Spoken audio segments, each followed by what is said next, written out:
What's going on, guys? It is Shay here. Welcome back to another prop review. So, funny enough, this is actually my second prop review. I wouldn't say I've done in a week or in the same week, but I'm actually kind of excited for this one. I actually am really freaking excited for this revolver. So today, everybody, I have for you all the Smith and Wesson Model 30 revolver. Now, there's actually two reasons why I made this revolver, and just like with most of the props that I make, there's a reason why I make most of the props that I make, because there's a reason behind it. Like the last prop, which was the Webley rig, which technically, funny enough, I actually made, or the prop at the time has actually been done. It's just I couldn't really find a good time to actually make the video. But you know, just like the last prop, that was because of JoJo's Bizarre Adventures with Jonathan and Speedwagon using the revolvers. And this gun actually has two reasons, but the main reason is actually from a movie, which is one of my all-time favorite movies, and probably a movie that not many people know about. So I got a couple of other guns I'm going to compare this gun to. This is a pretty small revolver, but I really love the design of it. It just looks so freaking cool. So yeah, with that being said, let's begin. So the Smith and Wesson Model 30 is a type of revolver that is manufactured by, of course, Smith and Wesson. This uses an old cartridge called 32 Smith and Wesson Long, or because at first I thought there were two separate cartridges, but apparently they're not. But this uses 32 Smith and Wesson Long, or yeah, 32 Smith and Wesson Long, I think is what the name is. However, this is one of those revolvers. I don't know how strong or how weak 32 Smith and Wesson is. I don't know how weak it is. I've seen videos of somebody shooting it, and it doesn't really look all that powerful. It looks like it has the same recoil pattern of a 38 Special. There's not really much information to go off of with this gun right here, because not much information about it really exists. All we know is that there's only two versions of the revolver made, and that's the Model 30 itself and a Model 30-1, and I think later on the Model 31. I have a feeling this might be the predecessor to the Model 36, which I think is slightly more famous in this gun. I really freaking I just love the design of this revolver and crap like that. It just nice little pocket pistol. Well, I'm gonna say pocket pistol. It's around the same size, you know. It's just like, you know, I don't know, it's that freaking silver thing there, but yeah, I just really love this freaking revolver. This design just looks so freaking cool. I really like it. I'm sorry if I keep on fathoming, like, it's freaking, like, just swooning over its freaking design, but I don't know, it's just this revolver just seems so cool. So now let's go and take a look at the details. So we're gonna first start off with you know, the basics: the cylinder, the barrel, and the entire frame itself. Then we're gonna, you know, probably move on to here. So sadly, there are no flutes in the cylinder, even though there are some in the actual revolver. That's because I use a different paint this time. Unlike with the paint right here, I sadly, you know, use a different paint. You know, I can't really show that there's flutes attached or there's flutes on the cylinder. But trust me, they're actually there. But I actually did a little bit of weathering to base it off of one of the guns from, you know, one of the movies, or what propelled me to make this gun.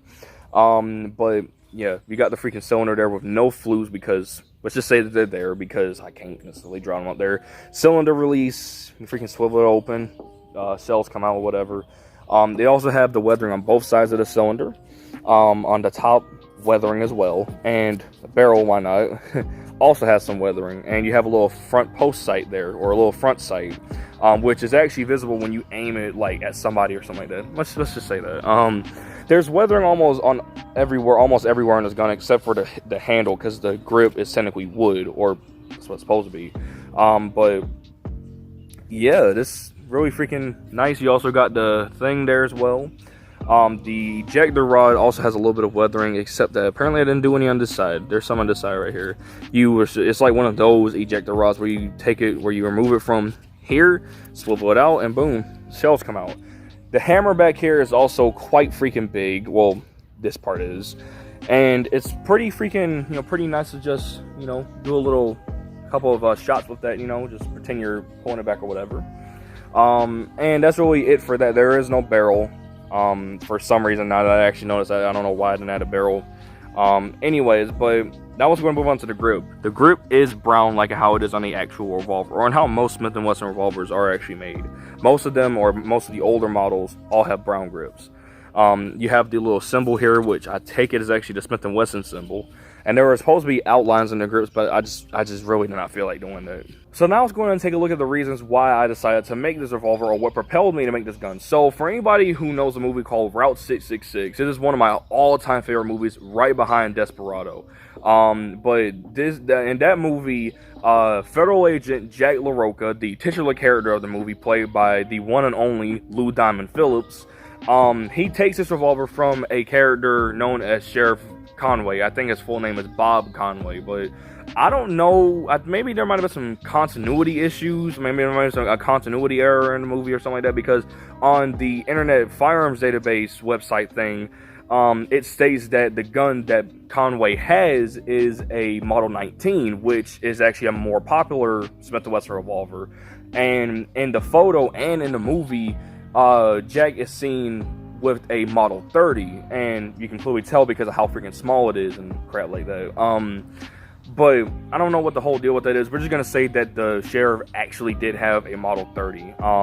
But in the other shot later on, yes, he had the Model 19. Well, he picked it up off the ground. Jack uses this gun and kind of in a way intimidates the sheriff. I take it this is the sheriff's gun, because as far as I know, Jack only has 2 guns on him, which he sadly had to kind of discard because he emptied both of them, especially when the sheriff's son died. But yeah, spoilers there. But yeah, I take it that yes, this is indeed the sheriff's gun. And Jack took the gun from him and intimidated him, and damn near almost killed him with his own gun by pistol whipping the hell out of him.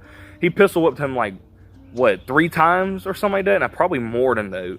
I was watching the scene a lot to see if this really is the gun that, you know, that Jack LaRocca or Lou Diamond Phillips held in his hand during that sequence. And from the looks of it, yes, this is the gun that he held.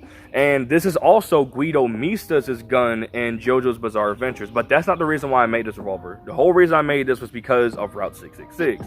I just wanted to state that. Guido Mista uses a modified Smith and Wesson Model 30, purple finish, a hammer shroud, and it also has just the standard brown grips, and he uses it in combination with his stand Sex Pistols. But that's not the whole reason. That's not the reason why I made this revolver. As I said, the reason why I made this revolver was because of Route 666, one of my all-time favorite freaking movies. I guess we can go ahead and do a shooting test. This thing holds 6 rounds of 32 Smith and Wesson Long. I always want to say 32 Smith & Wesson Magnum, but that's not it. So, yeah, let's go ahead and do it.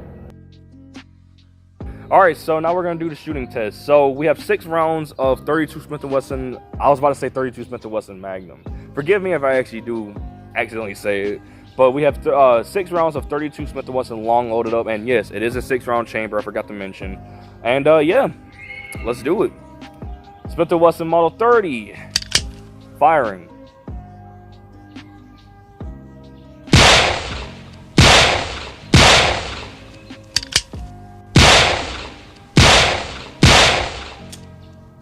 Hope I fired 6 rounds. I'm not necessarily sure. But anyways, that's going to be it for this video. Not much information about this revolver, and I don't know what my next prop is going to be, to be honest with you. Actually, I got an idea, because I was actually talking about that before I even started this video. I actually have a good idea of what prop I want to make next. Probably the ugliest firearm or ugliest pistol that ever exists. And for any gun fanatics out there, may know exactly what I'm talking about. Anyways, that's the only hint I'm going to give you. So with that being said, if you guys enjoyed this video, make sure to comment, like, and subscribe. And with that being said, I'll see you guys next time. Bye, guys.